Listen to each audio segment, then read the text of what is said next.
ஓய்வு பெற்ற டிஜிபிக்கு பதவி உத்தரவு வழங்கப்பட்டிருக்கிறது. ஓய்வு பெற்ற டிஜிபி சுனில்குமார் தமிழ்நாடு சீருடை பணியாளர் தேர்வாணைய தலைவராக நியமிக்கப்பட்டிருக்கிறார். கூடுதல் விவரங்களோடு இணைகிறார் செய்தியாளர் சுப்பிரமணியன். வணக்கம் சுப்பிரமணியன், விவரங்கள் என்ன?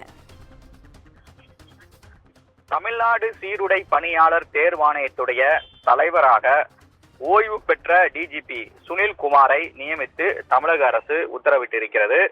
1998ஆம் ஆண்டு IPS அதிகாரியான இவர் டிஜிபியாக இருந்து ஓய்வு பெற்றவர். இவருக்கு தற்போது தற்காலிக பதவியை தமிழக அரசு வழங்கியிருக்கிறது. தமிழ்நாடு சீருடை தேர்வாணையத்துடைய தலைவராக இவர் அறிவிக்கப்பட்டிருக்கிறார். முதல் முறையாக ஓய்வு பெற்ற டிஜிபிக்கு இந்த பதவி என்பது வழங்கப்பட்டிருக்கிறது.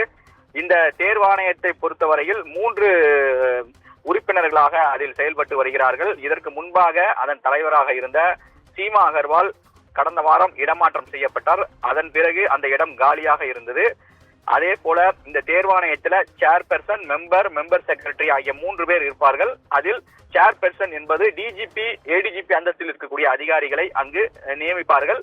தற்போது அந்த இடம் காலியாக இருக்கக்கூடிய சூழ்நிலையில் ஓய்வு பெற்ற டிஜிபிக்கு அந்த பொறுப்பு தற்போது வழங்கப்பட்டிருக்கிறது. இதில் அவருக்கு என்னென்ன அதிகாரங்கள் வழங்கப்பட இருக்கிறது, அது மட்டுமல்லாமல் எந்த வரையறைக்குள் அவருக்கான அதிகாரங்கள் இருக்கிறது என்பது தொடர்பான உத்தரவுகள் பின்னர் அறிவிக்கப்படும் என்று தமிழக அரசு தரப்பிலிருந்து தெரிவிக்கப்பட்டிருக்கிறது. விவரங்களுக்கு நன்றி சுப்பிரமணியன்.